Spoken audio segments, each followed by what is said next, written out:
एक ऐसी दुनिया जहां जाइंट क्रिएचर्स राज कर रहे थे, फॉरेस्ट लश ग्रीन थे, महासागर जीवन से भरपूर थे, लेकिन फिर अचानक कुछ ऐसा हुआ जिसने सब कुछ मिटा दिया। यकीन मानिए, ये कोई साधारण घटना नहीं थी, बल्कि महाविनाश था, या फिर यूं कहें कि ये था धरती का सबसे बड़ा प्रलय, जिसने जीवन का पूरा ताना बाना ही बदल दिया था। मगर ये पहला तो था, बट आखिरी नहीं, क्योंकि जन्म से लेकर आज तक धरती पर एक या दो नहीं बल्कि 5 बार ऐसा हो चुका है। जी हाँ, आपने सही सुना। ये कहानी है एक ऐसे प्रलय की जब प्रकृति ने खुद अपनी बनाई हुई दुनिया को तहस नहस कर दिया था। कभी आसमान से गिरे उल्कापिंडों ने धरती को आग के गोले में बदल दिया, तो कभी ज्वालामुखियों से निकली गैसेस ने आसमान को जहरीला बना दिया। ओशन का एसिडिफिकेशन हो गया, तापमान असहनीय हो गया और जीव जंतुओं की 90% से ज्यादा प्रजातियां हमेशा के लिए मिट गईं। मगर सवाल यह है कि आखिर ऐसा हुआ क्यों और ऐसा क्या खास था इन मास एक्सटिंक्शन में। चलिए डिटेल्स में जानते हैं। मास एक्सटिंक्शन की इस कहानी में सबसे पहले नंबर आता है ऑर्डोविशियन सिल्यूरियन महाविलुप्ति का युग, जब जीवन लगभग समाप्त हो गया था। जी हाँ, ये कहानी है आज से लगभग 443 मिलियन साल पहले की, जब धरती ने अपने सबसे घातक संकट का सामना किया था, जिसे ऑर्डोविशियन सिल्यूरियन महाविलुप्ति के नाम से जाना जाता है। ये धरती की पहली बड़ी एक्सटिंक्शन थी, जिसने धरती के लगभग 85% जीवन को खत्म कर दिया था। सोच कर देखिए, अगर ये घटना न होती तो शायद आज की बायोडाइवर्सिटी बिल्कुल अलग होती।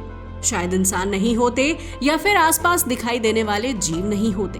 मगर सवाल ये है कि आखिर ऐसा क्या हुआ था जिससे जीवन को इस कदर मिटने पर मजबूर होना पड़ा। तो चलिए इस मिस्टीरियस डिजास्टर के पीछे की सिचुएशन को समझते हैं।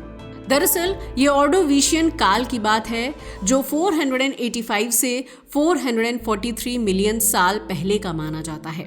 इसे धरती पर जीवन का गोल्डन एज भी कहा जाता है, क्योंकि इसी वक्त जीवन की शुरुआत हुई थी।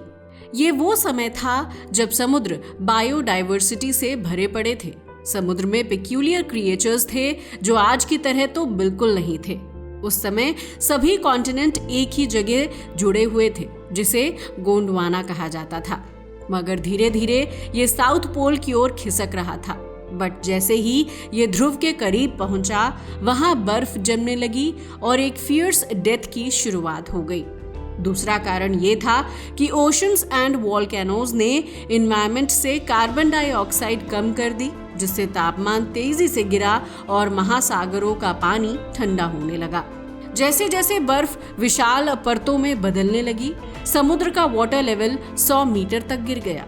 इसकी वजह से समुद्र में रहने वाले जीवों के लिए ऑक्सीजन की भारी कमी हो गई, और ऑक्सीजन के बिना क्या होता है ये तो आप जानते ही हैं। जी हाँ, उनके लिए ये मौत का बुलावा था, जिसकी वजह से समुद्र में रहने वाले कई जीव जैसे ट्राइलोबाइट्स और ब्रायोजोआ मर गए, क्योंकि वो पूरी तरह ठंडे जल के लिए तैयार नहीं थे और बड़ी संख्या में एक्सटिंक्ट हो गए।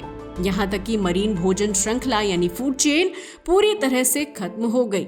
इसके बाद जब टेम्परेचर फिर से बढ़ने लगा तो समुद्रों में ऑक्सीजन की भारी कमी हो गई और बचे हुए जीव भी दम घुटने से मरने लगे। ये पूरी घटना इतनी विकराल थी कि 85% प्रजातियां खत्म हो गईं। मगर सवाल ये है कि जब 85% प्रजातियां समाप्त हो गईं तो बचे हुए जीवों ने इसका सामना कैसे किया। दरअसल जो जीव बच गए वो या तो गहरे समुद्र में छिपे थे या वो अत्यधिक अनुकूलनशील यानी एडेप्टिव थे। धीरे धीरे जीवन ने नए रूपों में वापसी की और सिल्यूरियन युग में पहली बार मछलियों का असली विकास शुरू हुआ। हालांकि ये सच है कि यह घटना भयावह थी, लेकिन इसने भविष्य में जीवों के विकसित होने को एक नया मौका दिया। मगर ये जीव नहीं जानते थे कि उन्हें एक बार फिर से एक्सटिंक्शन का सामना करना होगा, क्योंकि अब आने वाली थी दूसरी महाविलुप्ति, जिसका नाम था डेवोनियन विलुप्ति, जब जीवन दोबारा अस्तित्व के लिए संघर्ष करने वाला था। अगर डेवोनियन महाविलुप्ति की बात की जाए तो ये आज से लगभग 375 मिलियन साल पहले हुई थी, जब धरती ने अपनी दूसरी सबसे बड़ी तबाही देखी थी।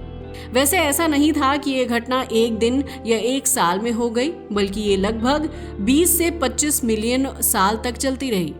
जरा सोच कर देखिए, लाखों साल तक धीरे धीरे पूरी टेरेस्ट्रियल एंड मरीन इकोसिस्टम्स बिगड़ती रही और देखते ही देखते धरती के 75% जीव एक्सटिंक्ट हो गए। सच कहें तो ये एक स्लो बट टेरिबल डिस्ट्रक्शन था। मगर सवाल ये है कि आखिर ऐसा क्यों हुआ? दरअसल इस तबाही को समझने के लिए हमें थोड़ा पीछे लौटना होगा। डेवोनियन काल की बात करें तो ये 419 से 359 मिलियन वर्ष पहले था। ये वो समय था जब सी में पहली बार jointed fish, giant sea creatures, प्रवाल भित्तियां यानी कोरल रीफ्स और शुरुआती सरीसृप यानी रेप्टाइल्स का विकास हुआ था। भूमि पर भी पहले पौधे और छोटे छोटे कीट इसी समय आए थे। सब कुछ ठीक चल रहा था, लेकिन फिर धरती ने एक खतरनाक मोड़ ले लिया। यहीं से एक ऐसी तबाही की शुरुआत हुई जिसने समुद्री जीवन की 3/4 ऑफ द पॉपुलेशन को पूरी तरह से खत्म कर दिया। लेकिन ये सब क्यों हुआ? दरअसल साइंटिस्ट मानते हैं कि डेवोनियन मास एक्सटिंक्शन के पीछे कई कारण थे। ये एक झटके में नहीं, बल्कि छोटे छोटे एनवायरमेंटल चेंजेस की वजह से आया था। इनमें सबसे ज्यादा जिम्मेदार था जाइंट प्लांट्स की ग्रोथ और ऑक्सीजन संकट। दरअसल इस समय धरती पर पहली बार जाइंट प्लांट्स ग्रो हुए थे। इन पौधों ने भारी मात्रा में कार्बन डाइऑक्साइड सोख लिया, जिससे एनवायरनमेंट में ऑक्सीजन का लेवल तेजी से बढ़ा। क्या ऑक्सीजन लेवल बढ़ा? जी हाँ, आपने सही सुना। वैसे ये सुनने में अच्छा लगता है, लेकिन इसके फैटल कॉन्सिक्वेंसेस सामने आए। समुद्र में ऑक्सीजन की भारी कमी हो गई। जैसे ही समुद्र में ऑक्सीजन की मात्रा कम होने लगी, वहां की प्रवाल भित्तियां यानी कि coral reefs, fish and other sea creatures मरने लगे। इतना ही नहीं, यहाँ कुछ ऐसा हुआ जो और भी भयानक था। इस समय धरती पर बड़े पैमाने पर वॉल्केनिक इरप्शन भी हुए थे। दरअसल ज्वालामुखी विस्फोट से सल्फर डाइऑक्साइड और अदर टॉक्सिक गैसेस निकली, जिससे धरती का टेम्परेचर अनबैलेंस हो गया। इसी दौरान उल्कापिंडों के टकराने की घटनाएं भी हुई, जिससे सूरज की रोशनी रुक गई और धरती ठंडी पड़ गई। इस समय में ओशन का लेवल बार बार बढ़ता और घटता रहा, जिससे coral reefs and other marine ecosystems destroy हो गए। यकीन मानिए, ये भयंकर तबाही का दौर था, जिसका अंदाजा आप इस बात से लगा सकते हैं कि इस विनाश लीला में बहुत ही कम जीव बच पाए थे। आप जानकर हैरान रह जाएंगे कि डेवोनियन मास एक्सटिंक्शन से जो जीव बच गए, उन्होंने आगे चलकर डायनासोर और स्तनधारी यानी मैमल्स का विकास किया। तो चलिए अब बढ़ते हैं अगली महाविलुप्ति की ओर, जब हमारी धरती लगभग मर चुकी थी। इमेजिन कीजिए, समुद्र की गहराइयों में ब्यूटीफुल क्रिएचर्स हैं, लेकिन फिर सब कुछ बदलने लगा। समुद्र का पानी जहरीला हो गया, हवा में रॉटन एग्स जैसी गंध फैल गई और धरती पर वॉल्केनो फटने लगे। धीरे धीरे जीव तड़पने लगे और ये एक या दो नहीं, बल्कि हजारों साल तक चलता रहा, जिसमें 96% समुद्री और 70% टेरेस्ट्रियल फौना एक्सटिंक्ट हो गए। मगर अफसोस, ये कोई कल्पना नहीं, बल्कि इतिहास के वर्स्ट मास एक्सटिंक्शन की सच्ची कहानी है, जिसे पर्मियन ट्राइसिक विलुप्ति या फिर द ग्रेट डाइंग कहा जाता है। लेकिन सवाल ये है कि आखिर ऐसा क्यों हुआ? इस तबाही को जानने के लिए हमें थोड़ा और इतिहास में जाना होगा। दरअसल ये कहानी पर्मियन युग की है, जो 299 से 252 मिलियन साल पहले आया था। इस समय चारों ओर वास्ट जंगल एंड ह्यूज सी क्रिएचर्स की भरमार थी। मगर इस दौरान कुछ ऐसे बदलाव हुए जिन्होंने इस स्वर्ग को नर्क में बदल दिया।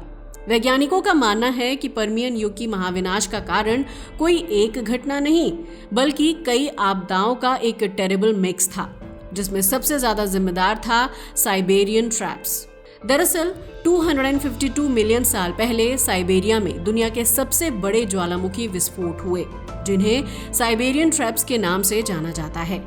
ये कोई साधारण ज्वालामुखी नहीं था, बल्कि ये विस्फोट लगभग 2 मिलियन साल तक चलता रहा। इस दौरान भारत के एरिया के बराबर लावा बाहर निकला था, जिससे कार्बन डाइऑक्साइड और मीथेन की मात्रा बहुत ज्यादा बढ़ गई।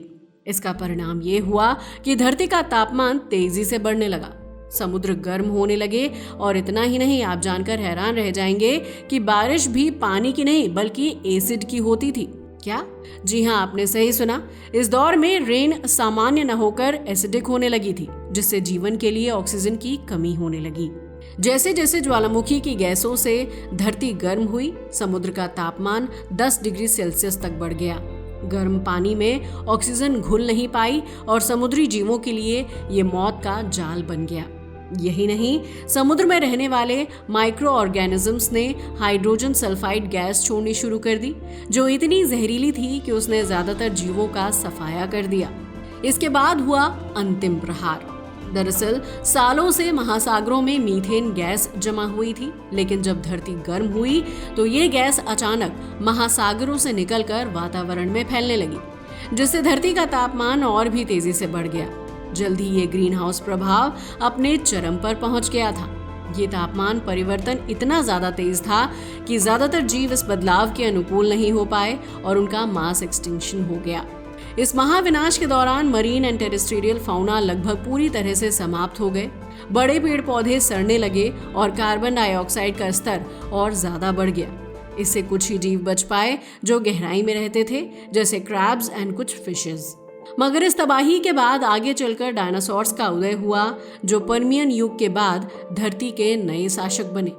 चलिए अब बात करते हैं चौथी महाविनाश ट्राइसिक जुरासिक एक्सटिंक्शन की, जो लगभग 200 मिलियन साल पहले हुआ था और इसमें लगभग 76% प्रजातियां हमेशा के लिए मिट गई थी। ये विनाश इतना भयानक था कि इसने डायनासोर्स के स्वर्ण युग की शुरुआत कर दी। ट्रायसिक युग यानी 252 से 201 मिलियन वर्ष पहले का समय, जो धरती के बड़े बदलावों का युग था। ये वही समय था जब पर्मियन युग के महाविनाश के बाद बचे हुए जीव धीरे धीरे उभरने लगे थे।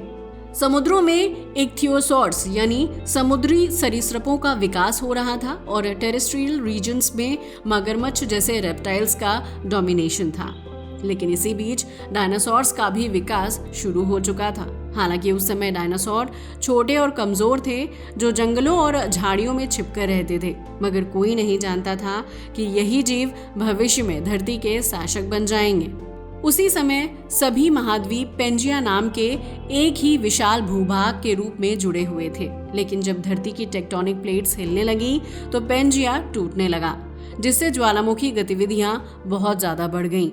वॉल्केनिक इरप्शन से एनवायरनमेंट में इतनी कार्बन डाइऑक्साइड बढ़ गई कि महासागर में ऑक्सीजन की भारी कमी हो गई। वैज्ञानिकों का मानना है कि उस समय महासागरों में मीथेन गैस अचानक वातावरण में फैल गई, जिससे ग्लोबल वार्मिंग और तेज हो गई।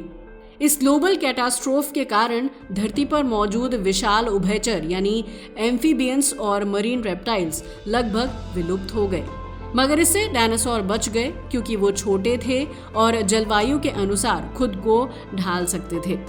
इस तरह चौथी महाविनाश के बाद डायनासोर्स का स्वर्ण युग शुरू हुआ। पांचवी महाविनाश क्रिटेशियस टर्शियरी एक्सटिंक्शन 66 मिलियन साल पहले।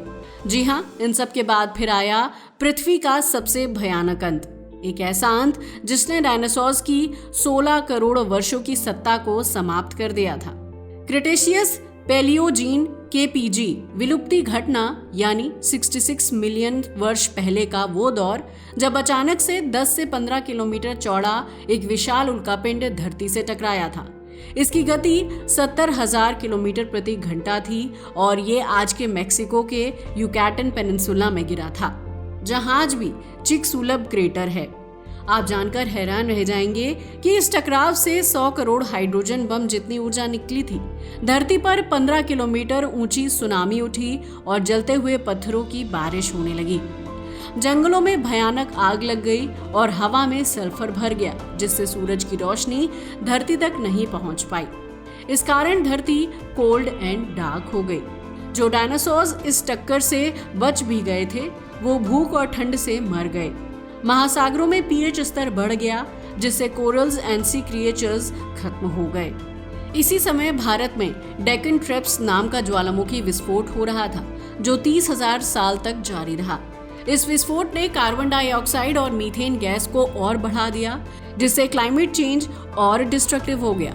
इस महाविनाश में 75% प्रजातियां हमेशा के लिए खत्म हो गईं, जिसमें डायनासोर पूरी तरह विलुप्त हो गए। दोस्तों, तो ये थी धरती के 5 सबसे बड़े महाविनाशों की कहानी। जिन्होंने पृथ्वी के पूरे इकोसिस्टम को बदल कर रख दिया।